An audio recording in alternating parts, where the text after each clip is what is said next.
Alright, welcome to LearnWake, or welcome back for some of you. This is Brandon Judd, and today I'm responding to a user's video analysis request. And this request has been uploaded by user dswenson3. And this is on some general overall kind of writing tips. The description in here helps with that. It points out that you're looking to improve your heel side jumps, try to get them a little higher with less line tension so you can start spinning and grabbing.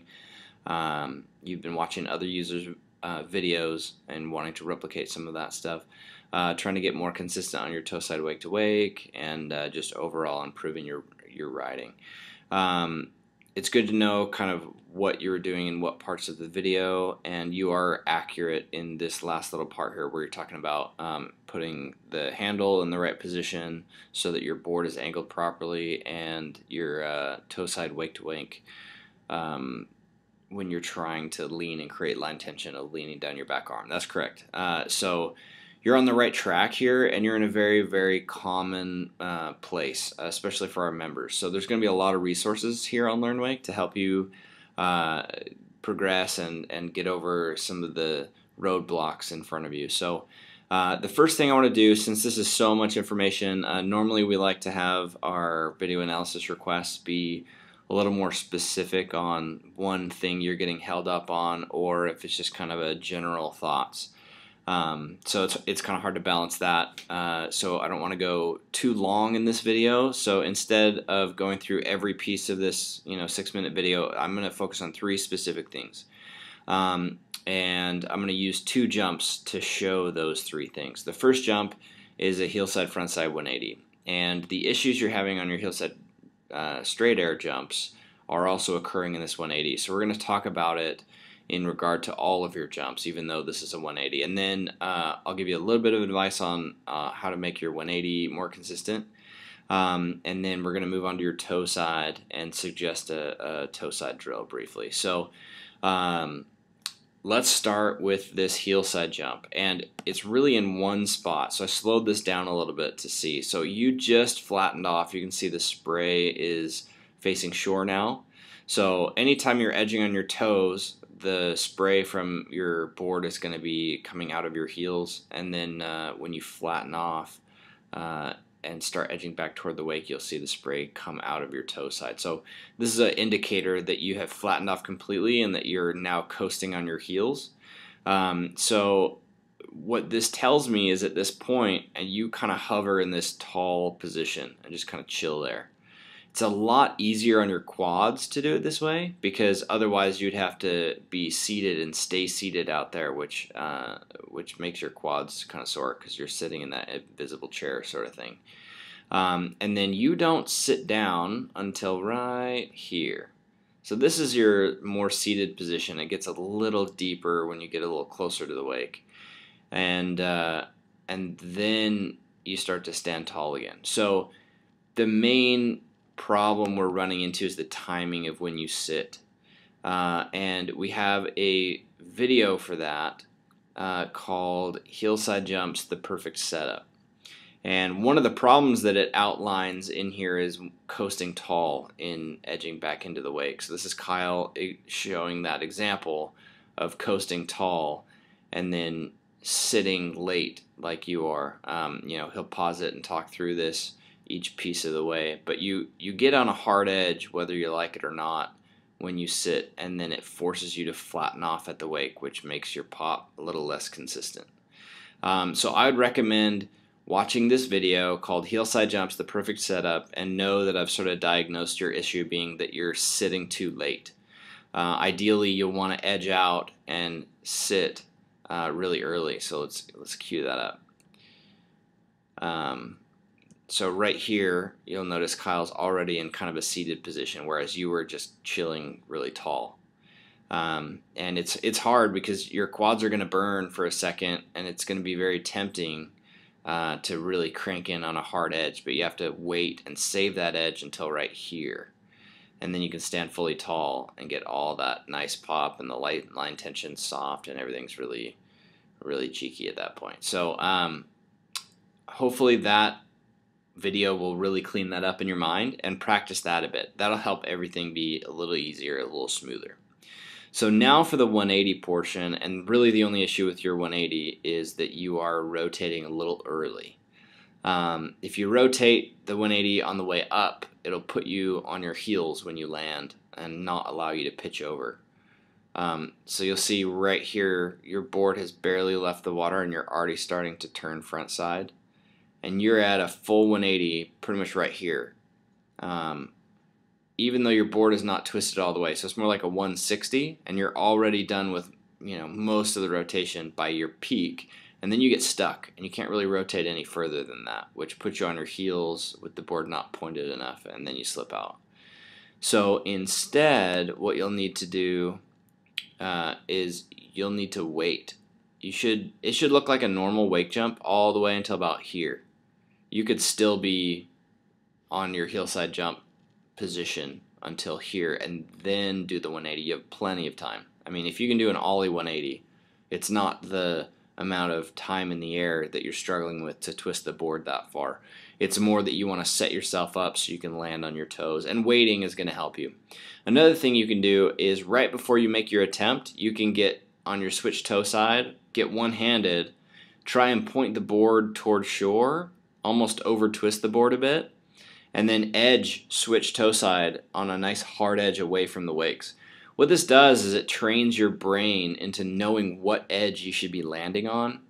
And if you do that, 2 or 3 edges out away from the wake like that, and then you go back over and do a 180, you'll anticipate landing over your toes with that correct board twist and correct lean, only because you've done it a bunch and your brain remembers how that feeling feels, so that when you're in the air, you anticipate that. And anticipating the proper landing position will sort of self-correct the issues in the air. So again, be really patient. Don't start spinning until you've already reached the top of your jump. You have plenty of time. And then practice the landing position so that when you do come into the switch toe side landing, you're already familiar with how it feels to ride in that position. Like if you can't ride in that position, it's going to be really hard to impact the water in that position. So that's about it on that. That should cover your heel side wake jumps for now. I really think that is the most common issue, is that coasting tall and everything. It'll clear itself up when you don't do that. And then be patient on the 180, practice your landing. Alright, so the next spot is the toe side jump.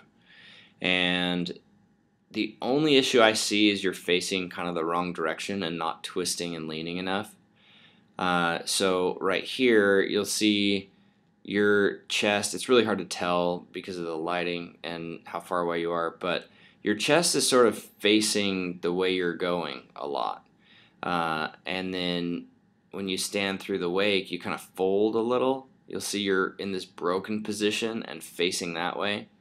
And then your board is not pointed across the wakes too much. It's more parallel with the direction the boat is traveling, which gives you a weak edge. And then this position, this broken position, means that you're going to hinge at the wake or at the waist, and the wake is going to push against your board and just force you to hinge more and absorb your pop. That's the tough part there. And because your chest is facing this direction, it allows you to be broken like that. If you take your chest and face it toward the boat more, it'll force your hips to lock forward, which just fixes your position. So it really doesn't matter which way your chest is facing if it didn't affect your hips so much. But because where your chest is affects your hips a lot and your ability to lean directly against the rope, that is one of those things that you can use to control where your hips are. So this drill, you've probably seen it before. Drill cleaning up toe side pop is the name of the video, and you'll see Kyle, his chest, you can see his chest is facing the boat a little more. He's not broken as much. He's more standing tall, loading against the line, and then his board is twisted really good. I can see that front foot out in front of his back foot more. If his board was more parallel like yours, I wouldn't be able to see the boots very well, and this foot would be more over here in front of the other foot, covering my vision of it. So his board is twisted really nice, and then he's in a tall leaning position with his chest facing me, which forces his hips to stay more forward, and that will help his pop a lot. So this drill helps you get into that position. It allows you to force the board to twist more than you normally would, and because of that, you're not seeing your chest here, which is okay, because if I was to take your entire body at this position and point the board back to the position it should be at not so much of an angle, then your chest would show up.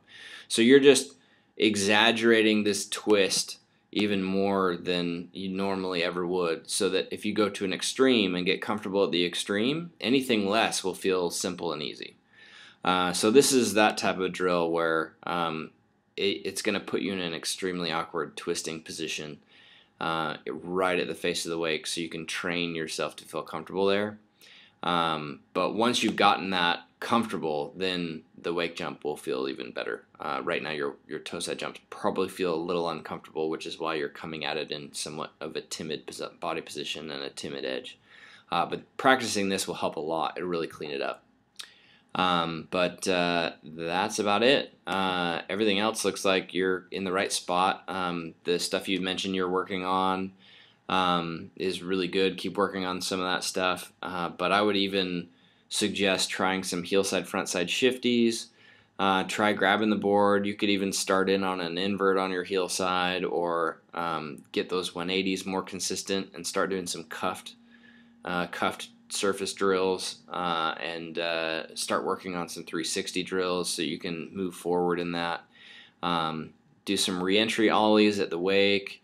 Do some nice carves, switch and regular. The more commonly you practice the switch carving, the easier it will become over time. You'll just wake up one day and find that you can carve really comfortably switch, and you'll kind of forget that you're riding switch, which is the goal. So work on some of those other little things and kind of play around. Don't get too hung up on the straight airs on the wake jumps.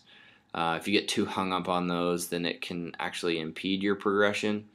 Rather, you should be working on a bunch of other different aspects of your riding as well, and then just because you're working on other parts of your riding, the heel side wake jump and the normal riding position will benefit as well, without even having worked on it. So keep that in mind, and keep working on this stuff. And if you have any other questions, you can hit us up down here in the comment section below.